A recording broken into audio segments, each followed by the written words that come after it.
हम करेंगे हर मजलूम की हिमायत। अस्सलामुअलैकुम, मैं हूँ हुरैन फातिमा और आप देख रहे हैं हिमायती न्यूज HD चैनल। नजर डालते हैं आज की अहम खबरों पर। कराची से रोजनामा हिमायती न्यूज के senior chief crime reporter Haji Abdul Ghani बरीजू की रिपोर्ट के मुताबिक SSP साहब मलिक के अहकामात की रोशनी में DSP मेमन गोट गडाफ मलिक की बेहतरीन कार्रवाई। थाना मेमन गोट मलिक कराची के गुटखा मावा फरोशी में मतलूब मुलजिम के खिलाफ बेहतरीन कार्रवाई, मुलजिम गिरफ्तार। थाना मेमन गोट मलिक की पुलिस पार्टी ने कामयाब कार्रवाई करते बमकाम मेमन गोट बाजार में एक गोदाम से गुटखा मावा फरोश को गिरफ्तार कर लिया। गिरफ्तार मुलजिम के नाम शर्जील वल अबू बकर मेमन मालूम हुआ। दौरान कार्रवाई 17 कट्टे छालियां, 1 किलो तैयारशुदा गुटखा, टोटल वजनी छालियां 190 किलोग्राम, मौजूद सेहत तैयार गुटखा मावा 1 किलोग्राम बरामद। गिरफ्तार मुलजिम के खिलाफ मुकदमा दर्ज बजुर्म दफा 8 गुटखा मावा एक्ट 2019 के तहत दर्ज किया गया और मुलजिम के खिलाफ मजीद कार्रवाई शुरू कर दी गई।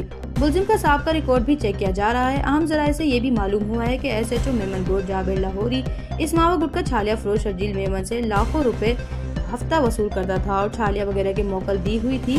3 फले भी SHO मेमन गोट जाबिर लाहौरी ने मेमन गोट थाना के हदूद दरसना छना के करीब एक टैंकर से मौजा सेहत छालियां 40 मन टैंकर से बरामद की थी। लेकिन बाद में जराये से ये भी मालूम हुआ है कि SHO मेमन गोट जाबिर लाहौरी ने डील करके 8 लाख रुपए मंशियात मावा गुटखा छालिया फरोशों से वसूल करके टैंकर और 40 मन छालियां वापस कर दी थी। खबर रहिए हर जगह हर वक्त, जानिए मुल्की और गैर मुल्की हालात वाकयात यकीन के साथ।